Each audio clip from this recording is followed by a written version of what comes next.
broadcast is now starting. All attendees are in listen-only mode.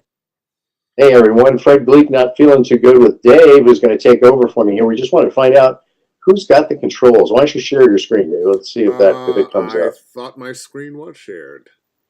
Oops. I see your face, but I don't see any screen. You want to try? Does that mean it's yours? I think it is. Can everybody see Dave? Just say yes if you can see Dave. Can you see Dave? Everyone? Anyone? Hey, can you see Dave? Yes, I can see him. Derek says, "Great." Okay, so that means you got it. Okay, that's what I thought. And And oh yes, I can see the I'm gonna bow questions. out. Great. Okay, listen now, Fred. You take care of yourself, man, because this flu ain't no joke. Yeah, I'll talk to you guys. All right. Well, it's a Wednesday. It's Ask Dave Fennoy Anything. Fred Gleek is under the weather here a little bit, so he's bowing out, and I'll be handling the controls. Now, I've got you here on GoToWebinar, and I've got you here on Facebook, and I'm going to be bouncing back and forth, answering questions from both. But before I do that, I want to talk about a call I had with a student last night, and she may be listening. No names will be revealed. But she'd been trying to get in touch with me for a while, and she was very concerned because suddenly she wasn't working. She'd been working in radio and doing very well. I think she had to, was amorosa'd a little bit. It wasn't that bad, but she lost her radio job. And she'd been doing a lot of voiceover through the radio station she had been working with, and suddenly she wasn't booking anymore, nor did she have an outlet for auditions to book. She was very upset and wanted to spend most of the time telling me the story of what happened and how she used to have this and be able to do that and connected with this and connected with that, and she doesn't understand what happened and how am I going to. And I had to slow her down and say, listen, let's get out of the story and let's get into the plan. And I think this happens with a lot of us in many endeavors and a lot of things that we try to do. We get caught up in the story of, gee, if only, and this happened, and I wanted to do this, but this didn't go my way, and gosh, I'm not sure about.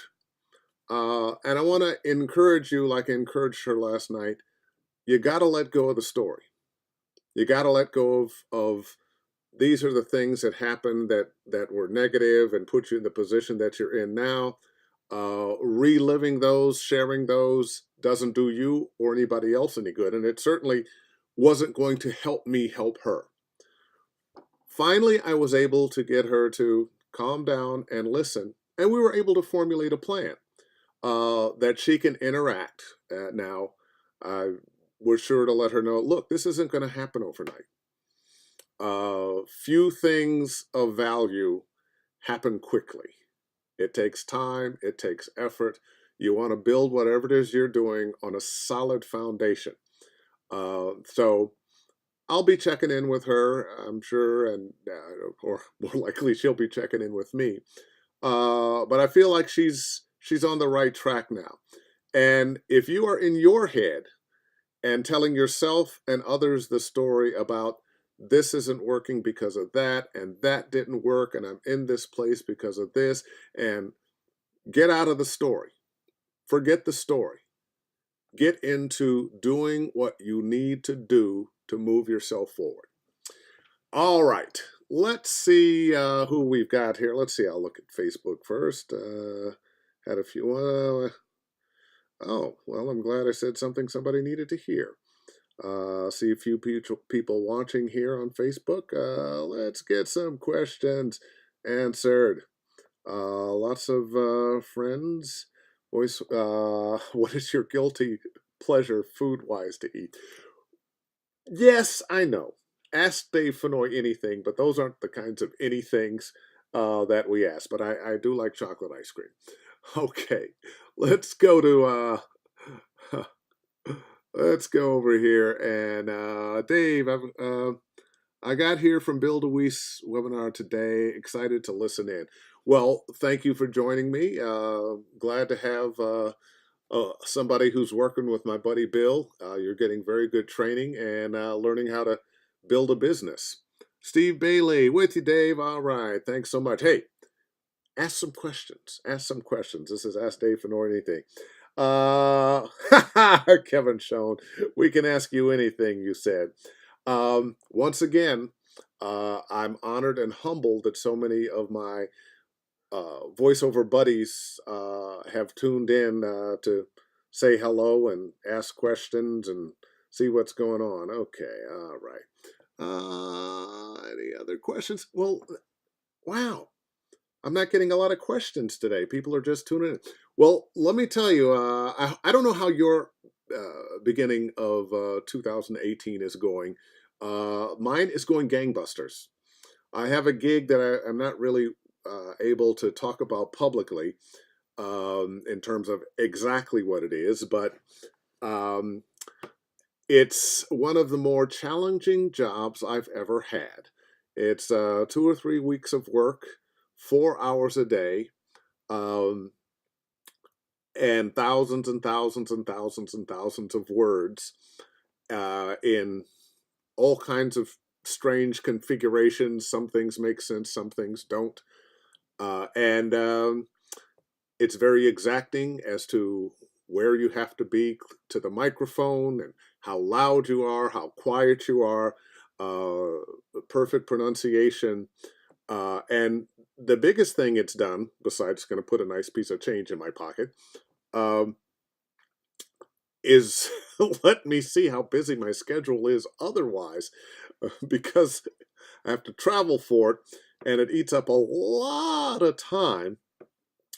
And I haven't had to be that exacting in how I speak in a long, long time. Over that period of time, if you're doing a video game or a cartoon and it's 4 hours, it's not that exacting. You don't have to stay right here. You can be louder, softer. You're crying, you're laughing. If you're doing promos, it's another thing. If you're everything else is very different, and I'll tell you more about it one day. Let's see. Are there VO agents that specialize in gaming VO? You know, I don't know of any. That's a very good question. If you have a decent size voiceover agency, there's a very good chance that there will be one person or two people who handle video games. My agent here in Los Angeles, CESD, that's what they do. There's a department for commercials, a department for promos, a department for animation and video games. So, but to have one single agency handling just video game voice actors, um, I I don't know of any. I don't think that's something that's gonna happen, but who knows? I could be wrong. I recently watched a webinar featuring Joe Cipriano. Joe really seemed to believe that a career in promo means using Pro Tools, as it's the industry standard for that type of work. What's your take on that? Pro Tools will certainly work. It does a great job. I used Pro Tools for years, still have it, don't use it that much anymore. And then I know my buddy Bo Weaver, who uses Twisted Wave because it's easy. Joe did not steer you wrong in that Pro Tools will work wonderfully for you, but it's not the only thing. I know people that are using several other programs, but once again, you have not made a mistake to get Pro Tools. All right. Oh, hello, hello, hello, hello, hello, hello. Oh, you people, sometimes the things you say. Will I ever play the violin? Kevin! And good evening, Deb. Any tips for sending into casting agents, sending demos but not hearing back? Oh, well, you know, this happens a lot. I know with my first agent, I sent my demo in and thought, well, they'll be getting back to me next week. And it was weeks. And only because, well, maybe not only because, but I kept calling every week to find out, did you get the demo? Have you had a chance to listen to it yet? Have you had a chance to listen to it yet? Have you had a chance to listen to it yet? And she finally did, called me in and told me, go back and fix this. Come back and see me in 6 months. Agents are very, very busy. We have enough people knocking on the voiceover doors that often what people are trying to do are find reasons not to bring you in and talk to you. If your demo's not right, hey, I can write you off right now. You're somebody I don't have to talk to. So you want to make sure your demo's right.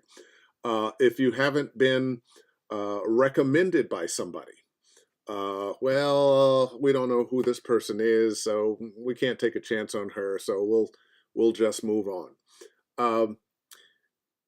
The best tips I can give you are, one, make sure your demo is killer. Your competition are all the people you hear working every day. So your demo has to be superlative. And if you can get someone, some friend of yours that's with that agent, or somebody you've been taking lessons with that that agent might respect, if you can get them to either walk it in for you or co-sign you or allow you to use their name, do that. People are your best resource. Being referred to somebody is a great way to make an introduction. And if at first you don't succeed, try again, as they say. Sometimes you'll send in a demo and they'll say, oh, we like your demo, but we have somebody like that. Well, they may be telling you wasn't quite good enough, but they may be telling you the truth. We have somebody like that. We're not looking for somebody in your voice print just at the moment. Stay in touch. Thank them for getting back to you, because they did you a favor by getting back to you, because people are busy. And stay in touch. And every now and then, drop them a note. If you've booked something new, send them a copy of it or tell them about it. Let them know you are still interested. And sooner or later, somebody's going to pick you up. Your timing will be right. All right. Thank you, Laura. Let's see. Let's go back over here. Any suggestions for setting up a website to house one's demo, specifically attractive and useful WordPress themes? Artistically, I can't tell you what I don't do my own website. I have somebody that does it for me. But I did read the book, Don't Make Me Think. And no, it wasn't written by our president.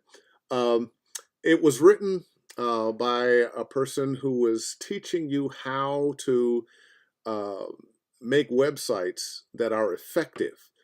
Very often we get too busy with our websites. There's too much going on. It's too hard to find what you need. On your website, what you want people to be able to, one, hear your demos, two, get in touch with you. All the other information is secondary to those two things. You might want to have a price sheet if you have that, if you're doing a lot of work on your own and booking yourself. If you have information about yourself otherwise, you can have that, but have that on a little tab you can click if they want to find out more about you. But you want them to be able to hear the work you've done, and you want them to be able to get in touch with you. Those are the things that I would concentrate on. It's not that expensive to get a decent website anymore, and you don't have to house your demos on your site. YouTube, you can have links to YouTube. SoundCloud, you can have links to SoundCloud. There are a number of ways to do that without taking up your valuable space. All right. Starting off your career, is one genre of VO easier to do than others, i.e. better to audition for promos or audiobooks, relatively simple work versus complex? When I got started, because I was coming out of radio, my agent said, well, promos are probably the easiest thing for you to do. I've had the good fortune of doing a lot of promos, doing a lot of commercials, doing a number of cartoons, and doing a lot of video games and some narration. So I was a little fortunate to be able to do that. if you're somebody coming out of radio, promos probably is a very good fit for you right off the bat. I would go with what you feel like you're good at and what you're interested in. I was having a conversation with somebody the other day, and I said, well, everybody's career is a little different. I've had the good fortune of doing a variety of things in my career. I have some friends of mine. Somebody mentioned Joe Cipriano earlier. Joe has made a fortune doing promos. He can do other things, but that has been his bread and butter. My buddy Bo Weaver, a fortune doing promos. You can be a one-trick pony. I'm not calling them one-trick ponies. You can be a one-trick pony and do very, very, very well. All right. So, answer to your question, whatever it is you are best at and have the most interest in, hopefully the same thing, go for that first. Especially nowadays when, you need a demo for everything. And with demos running, $1,500 to $3,000, do you really have, let's see, I'm going to hit all the doors at once. Do you have, $6, $9, $12,000 to spend on demos today? No? Okay. My brother-in-law just had a private. I just leaving. My brother-in-law just had a private coaching session with you last month. He loved it. We're starting a podcast together for fun, to get behind the mic, practice, and get used to gear, software. We're excited. Oh, well, thank you. I thought it was going to be a question. It was a compliment. I'll take that. You have said I've done 3 audiobooks and hope to never do a 4th. Can you expound on that a bit? I'm going to go back to that question about what area of voiceover work you should try to get into first. Get into something you enjoy. Get into something that you're good at.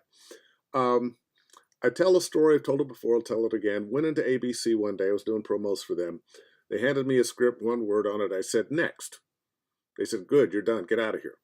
Went home, and 2 weeks later, I had a check for $5,000. They had put that 1 word on like 25 spots.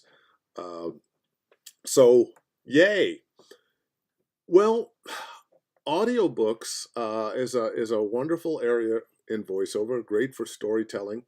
It's not for everybody, just like promos aren't for everybody, trailers aren't for everybody, in-show announces isn't for everybody, video games aren't. Nothing is for everybody, but there will be some bodies that can do most of everything.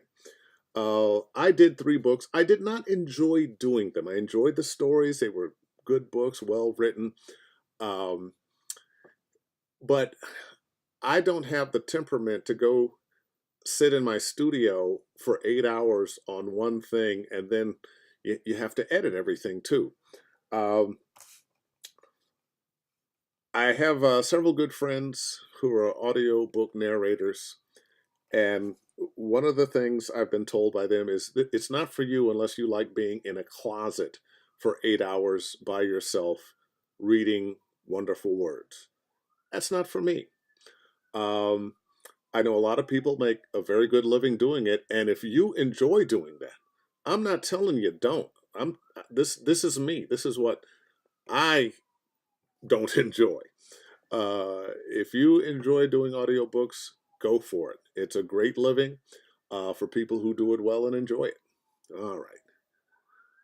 Okay, so in that vein, how does one approach an agency for animation gaming representation? I've been working in VO for 15 plus without an agent at all. I assume you're doing well. So if you've been working for 15 plus years and you've got a lot of work under your belt, you've got samples of your work, that's how to get an agent. Oh, did you hear the sirens? They found me. They're taking me away. If you've been working for 15 years, you've got a lot of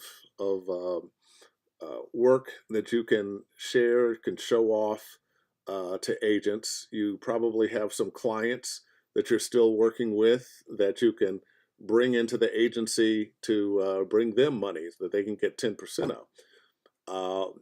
When you're in that position, it shouldn't be too difficult to get an agent. Your letter or email or phone call says, "Hi, I'm so and so.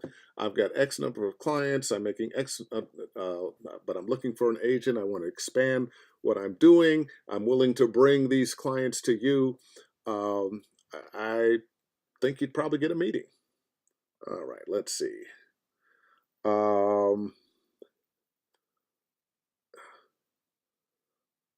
Okay. Remember when we were recording Assassin's Creed 3 and they were shooting the mocap before VO and you had to time your performance of the character to a terrible interpretation of your character? I kind of don't remember that. Um, oh, Kevin Schoen. Okay, it's on, pal. I love my friends. Um, what software do you suggest I use to lay my voice tracks? My Mac doesn't support Adobe Auditions. I'm a real fan of Twisted Wave, Yvonne. Twisted Wave is simple. It's designed for voiceover work, and it's cheap. It's if it's still $70, $70 for your Mac, and $10 for your iOS, for your iPhone and your iPad. Twisted Wave. And it's a cool name, man. Hey, Mark Preston, what's up, buddy? Do I know any? Okay. Hello, Dave. How are you? Congrats on your work. I'm a Brazilian Portuguese voiceover professional, singer, songwriter living in New York. Do you know any opportunities on that field here or LA? Voiceover, yes. Singer, songwriter. Not sure. I couldn't advise you on the singer-songwriter thing. I know there's plenty of work. I just don't know where to get it. But voiceover, yes. Now, my question, Vanessa, would be, do you have an agent in New York? If you don't, you might want to look at CESD or Atlas. Do you have demos that you can share? Do you have work that you've done in Brazil? I don't know how much translating from Brazil to English and English to Brazil to Portuguese that is going on, but I bet there's a market for that.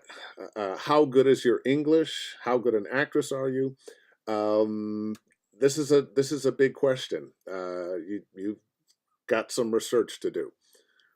All right. Oh, thank you, Jewel. Just answered your question. Any news on when and who you might invite as a guest speaker on your webinar? Yeah, I'm trying to get George Whittam. So we'll talk to him at one point about home studios. And I have not forgotten. I have promised to give a tour of my home studio. I'm not sure exactly how I want to do it yet, with pictures or wander around with the phone or something. Whoops, didn't mean to do that. And let's see, next question. Twisted Wave isn't available on PC. Do you have Windows suggestions? Well, if you want to go inexpensive, let's see, I think SoundForge, are they still making that? There's, oh, what's the name of the one that's free? Somebody type it in, it'll come to me.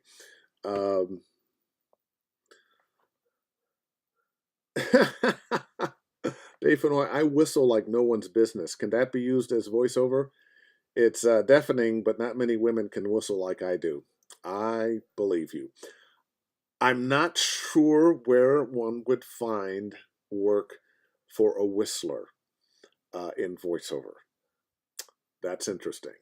I know a number of people, myself included, who make a living doing odd sounds. But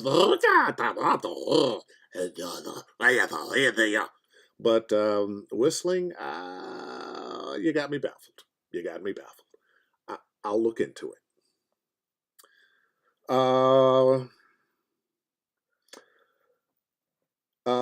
Lyle, have been doing VO for many years. How would you suggest I get more animation opportunities?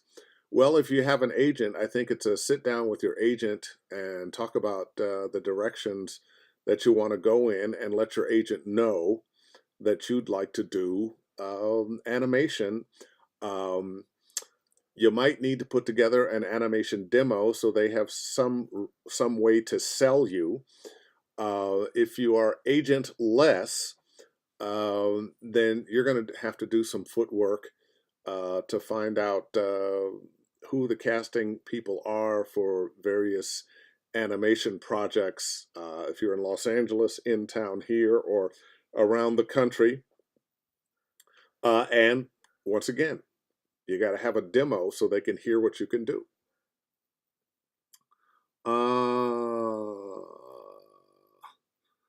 There's also a browser-based Twisted Wave, so even PC users can have a shot at it. Thank you, Michael Sessoms. That is good information to know. So, if you are a PC user and you haven't stepped up to Mac, all the PC people hate me now. There is a browser-based Twisted Wave. There you go. Audacity, that's the one I was thinking about. Audacity is free, and you can get it for everybody. And everybody, well, Audacity. Oh, not worried about, let's see. Not worried about cost, just looking for a solid, user-friendly PC program for mixing and editing. Once again, Audacity is free, and Twisted Wave does have the PC cloud-based. But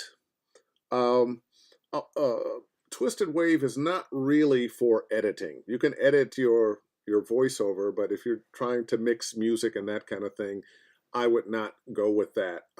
I would move more towards Pro Tools. Okay. Any tips for getting in with casting directors, sending demos, and not hearing back? Once again, I think we had that question. It takes time. Keep getting to them. A lot of people watching. Oh, okay, they're in Atlanta. What are some of your best practices for maintaining vocal health and curing mouth noise? Wow, yeah, good question that you bring up now, because it is the flu season, and I keep hearing about more and more and more and more people who have the flu and they lose their voices and they can't talk. So a couple things for mouth health. One, and we'll get to the flu in a minute, stay hydrated. Drink lots of water. Speaking of which, oh yes, there it is. Honey is a wonderful thing. I have tea with no tea. So it's honey, lemon, hot water. I drink that a lot. Avoid overusing your voice. If you're doing video games, things like that, you're going to do enough shouting. You don't need to do it at home. I know if you're a sports fan and your football game is on or basketball game is on, there is the tendency to jump up and, yeah, my team. Try to avoid that. Try to avoid those kinds of things and save it. Breathe. Take some breathing exercises. Long, slow breaths through your mouth, and take it all the way down and breathe it all the way out. You can do a little massage on your throat here. That feels nice. When your voice is a little damaged, I know this sounds weird, but I tried it, learned it from a singer. If your voice is just a little damaged, and you don't want to do it too much and damage it further, but you can relieve some of the inflammation and pain with Preparation H. You just rub it on. No, you don't take it in your mouth.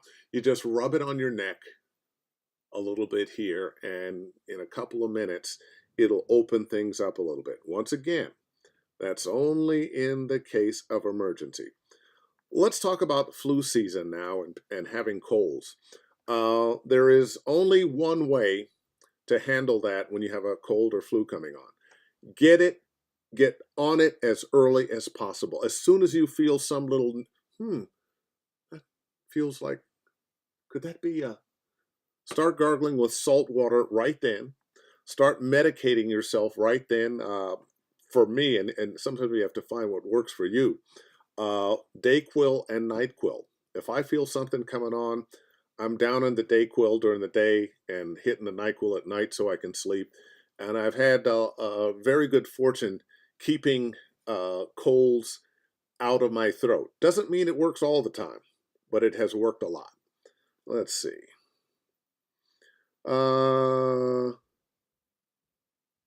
Let's see here. I got a little backup. Thank you, John Bailey. Not gonna lie, I hated doing audiobooks. I gave it a shot just so I could have an opinion about doing them. It's not for everybody. Not anything is for everybody. You got to find your niche or niches within this business. Somebody was talking to the other day, a student, oh, do you think I should do animation? Well, if you're asking me, no.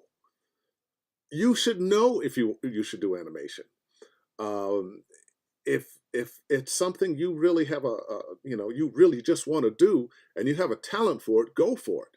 But if you're asking, well, gosh, I've never done any animation. Do you think I should do animation? Well, probably not. Most of the people who do animation have wanted to do animation and have actually been doing the work since they were kids, developing these crazy voices. I know that's what I did. And everybody I know that does animation, they didn't start when they were 20, 25, 30. They've been doing this since they were little. So if you're asking, ain't for you. Hey, Jeff Brown, when am I coming on your show? Soon, whenever you ask me. Dave Clark would love to do promo. It seems hard to get into. I'm going to say, yeah, anything, any area of this business has some difficulty, some hurdles. If everybody could just do it, well, what would be the point? So you got to have a promo demo. You need to be good at it. And you need to knock on the right doors. If you have an agent, once again, I said this earlier today, let your agent know what it is you want to do and give your agent the tools to sell you. If you don't have an agent, then you have to sell yourself. All right, let's go back over here. I have a quick question, Dave. I have a 3.5 by 5 vocal booth, and I'm starting to put home studio together. Which microphone would you recommend to use working in a relatively small space, the Sennheiser 416 or the Neumann TLM 103? Either, actually, because the 416 is long, you might have a little bit more difficulty making it fit. I mean, you got to account for the length, but one of the things great about it is you don't have to have it straight on. It can be coming from the side. Probably of those two, and I have both, I'd go with the TLM 103. It has the same capsule as the U87, but it's much more forgiving of the size of the space. U87 is going to hate a small room, but the TLM 103, it loves everywhere and everybody. All right. Do you mark up your scripts before reading, or do you just rely on your technique and read it 3 times, mouth it 3 times, and then record? Oh, you got me. I don't mark up my script. The one thing I do, in my studio, I have my computer screen. I have a monitor in my booth that mirrors my computer screen, so I can just bring up scripts there. I can blow them up to the size I want. I can, I highlight them. I make the text bigger if I need to. And I don't mark up scripts anymore. I guess that's counting on my technique, but I read, and I do the 3 and 3. I read through them just in my head. Then I kind of mumble them, and then I record. If I'm short on time, one way of doing the 3 and 3 is to do a take that you know is not the take, and then you can listen back and as you're looking at the words and see, well, what's working, what's not working. Oh, did I understand what they were saying here? And sometimes you end up doing that, knowing that that first take is not the take. Okay. Oh, hey, when is your VO class? Oh, haha, perfect opportunity. That's why I need Fred here, because he'll sell. I always forget. Coming up this Monday, the 22nd, I'm doing a webinar, a voice acting for video games. It's going to be for 4 weeks, 6 to 8:30 on 4 consecutive Mondays. Whether you are a full participant or a fly on the wall, you'll receive the 92, 94 page PDF that has a lot of information about the business, lots of scripts, and lots of acting tips. And you will have access, whether you are a fly on the wall or not, to all the videos after the fact. So that's coming up. And if you're interested, go to Dave Fennoy, VO for Games class.com. Dave Fennoy, VO for the word games class.com. Dave Fennoy, VO for Games class.com. All right. Hey, Susan Bernard, what's going on, girl? Cliff Zellman, what's happening? Cliff Zellman says Audacity. Dave Clark says Audacity. That's an answer to that question from a while ago. Oh, God. Thank you, Jenna. What is the difference between an animation demo reel and a character demo reel? Is there a difference? Now, when you say character demo reel, do you mean like commercial character or video game character? Well, if your character reel's for commercials, it's characters that are selling product. If your character reel is for video games, the easiest way to say is video games tend to lean towards drama. Animation tends to lean towards comedy. That doesn't mean there's not drama in some cartoons or lacking comedy in some video games. But video game performances are more nuanced, more like stage acting or on-camera acting. That would be the biggest difference. And you have to have both. Your animation, you can't have an animation video game demo anymore. There was a time you could, but that time has gone. The people who are doing animation aren't interested in the video game world, and the people in the video game world aren't interested in hearing your animation. Okay. Not all PC people hate you, Dave. Thank you.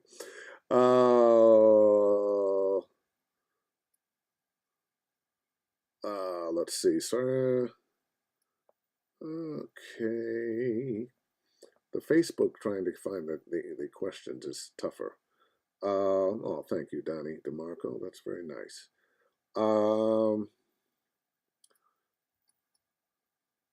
Okay, I have a question of curiosity. How many times have you read a script and found yourself where you've need to read just the script into a new area? I'm not sure, Deb, what that question was. Let's see. I just finished my first award show recording. Hey, congratulations. Can I use a clip from that for my demo? It's the reading of the nominees, and there's a funny bit at the beginning. Absolutely. You know, when we talk about demos, let's not lose track of the fact that, when you haven't been in the business, you need to create demos that sound like your real work. But when you're working, then your demos are your work. So you can take clips from your actual work and put them together to make your demo. Now, if you just did your first big live announce job, you can use that in your live announce demo. Absolutely.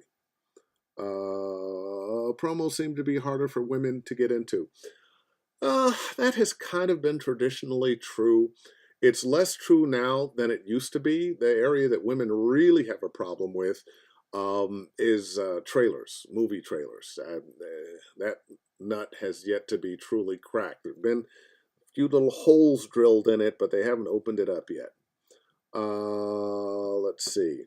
How are we for time? Oh, we're doing all right.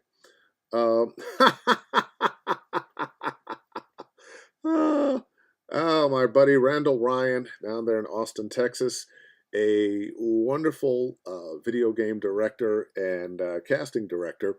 His question, what is your favorite scotch? Or if you don't like scotch, your favorite adult beverage? I'll reveal that to him later. Okay, and whoa, are we going to wrap up early today? Are we done with questions at 6:37? Could it be? All right, I'm going to give you one more shot here, give you just a couple more minutes. Hey, Rolanda Watts. Mwah. I'm going to cycle back to where I started for just a little bit. You know, this voiceover career, it's very different now than when I started. In many ways, it's more difficult. The technology has made it more accessible to more people, but it's also given each of us a lot more to do. You used to not have to have a home studio. You used to just, if you had an agent, lived in the right town, you did your auditions and went in and did your work at a studio someplace. There are a lot of us now that don't have the benefit of agent, that have to work with the pay-to-play sites or find our own work, do our own billing. You need a website now. You need a larger variety of demos. It can be a very daunting task to get on the road to voiceover success.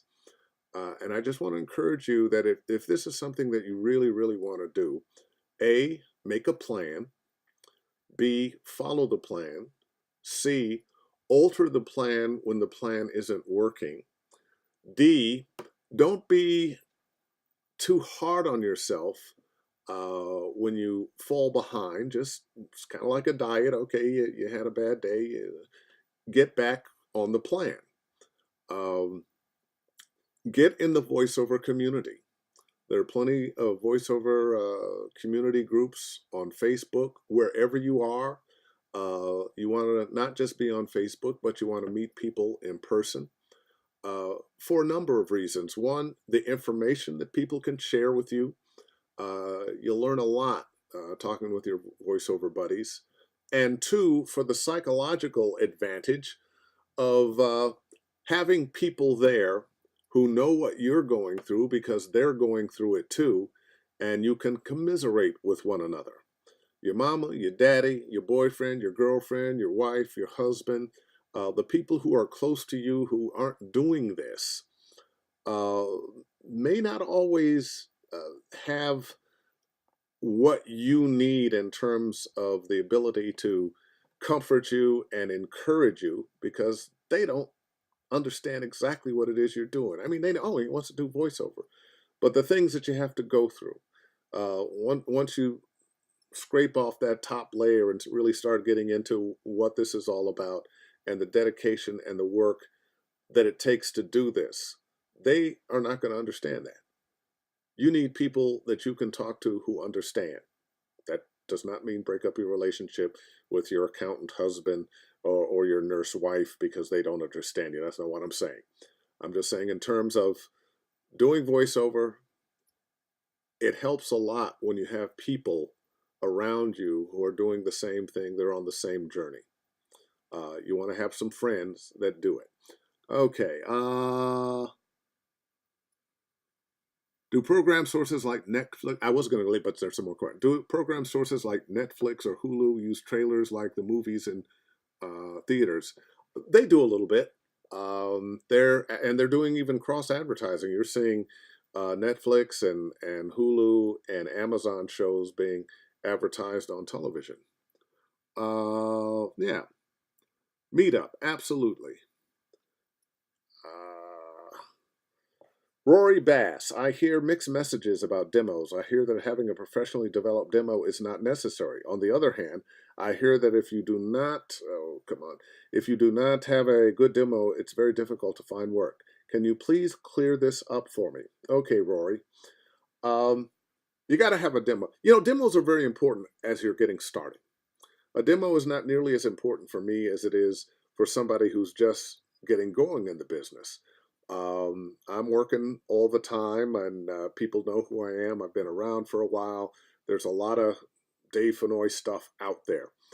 But when you're starting your career, you have to show somebody what you can do to give them get them to have the idea that maybe I can hire this person. Maybe I can sign this person to my agency. That's what your demo is for. It gives people can take a listen and understand whether they want to give you a chance or not based on that demo. So yes, you need a demo, and yes, you need your demo professionally produced. And when I say professionally produced, I'm going to tell you why for a couple of reasons. I've known a number of people that came out of radio and they've done some production and they produced their demos on a radio station and the demos sucked. It wasn't that the levels were wrong or anything like that. They just didn't really know what to put on it. It's much more than just recording yourself, putting some music and effects underneath it, making it 60 seconds long with 5 to 12 commercials, parts of those on it, and sending it out. You have to go deeper than that. Who are you as a person? Who's the audience that you're going to be connecting with? What are the products that you're selling? I know with my first demo, because I was in radio, I put a lot of retail stuff on it. And the first thing that the agent that first listened to it said, oh, you need to pull all that retail stuff off. You need some national sounding things on there. So you want somebody who knows what needs to go on your demo, who knows what your demo needs to really sound like, who will get you the right mix of your voice to whatever is going on underneath the music, and so forth. Someone who can hear the essence of you and craft your demo so that it exposes the real you. Because ultimately, the thing that really sells you is your individual uniqueness. You, the person touching people's heads and hearts. So yeah, you need a professionally done demo. It's real hard when you're doing it yourself to be objective about yourself. When you really need to cut a spot down from 20 seconds to 10, but I love that part. Oh, I sound so good on that part. But that part, oh, those are the best words. You need somebody who can do that for you and isn't emotionally attached. So yes, get your demos professionally done. Do I provide training? Do I provide training? Of course I provide training. Tell you, you can visit my website, davefennoy.com, and there's a little tab at the top for training. And you can, hit me up there and drop me a line. We can talk about it. So do you direct and produce demos, Rory? I do. I don't push it, but I do. Right now, the only ones I'm producing are video game demos, and I'm happy to do it. But I'm not trying to make that a career. So hit me privately, and we can talk about that. Fred would probably remind you about VO classes right now. Okay, one more time. Coming up on Monday, voice acting for video games. Well, you know what? I'll advertise a little bit here. Why me? Because some of you know, some of you don't. I've been in about 300 video games. I have won the Best Voice in a Video Game award a couple of times. The Walking Dead game that I was a playing character on, we won 100 Game of the Year awards. I was nominated for BAFTA, got to go to London for the ceremony, didn't get that. IMDb named me one of the 20 best male game voices of all time. I have been very successful teaching students interested in voice acting for video games how to do it. I was in London in November. It was my 4th trip over there in the last 2 years. And Rachel Naylor, the head of the voiceover network in London, told me and her people, and I was giving a speech on Friday in her introduction. She said, well, 80% of Dave's students here have booked video games, which I didn't even know. I mean, I'm quite proud of that and a little bit humbled too. And it's like, oh gosh, I got to keep 80 people working, 80% of people working. Humbly, I know what I'm talking about when I teach voice acting for video games, some other things too, but I have a lot of experience in that area. So that said, if you are interested in a webinar on voice acting for video games, it's 4 weeks, starts Monday the 22nd, 6 to 8:30 p.m. I provide you with a 90+ page PDF that is chock full of information about the video game industry, how to create characters, how to get over ready reads. We talk about efforts, how we do that, and we'll be going all over that, and lots and lots and lots of scripts. So once again, Dave Fennoy, VO for Games Class.com. If you'd like to sign up as either a full participant or a fly on the wall, Dave Fennoy, VO for Games Class.com. And it's not the number 4, it's the words for. Dave Fennoy, VO for Games Class.com. All right. Okay. How did you break into voiceover, and how long you've been doing this? You know, I will tell the tale of how I broke in another time, but I have been doing voiceover full time in Los Angeles since 1990. All right. Oh, yeah, cosign. Yeah, you're absolutely right, Dave. My friends think it's really easy. Gosh, you're just talking. Oh, you got a great voice. That should work. No, it's so much more than that. As a matter of fact, I've said it before, I'll say it again. The better your voice, the more beautiful your voice, the more quickly the bad acting shows up.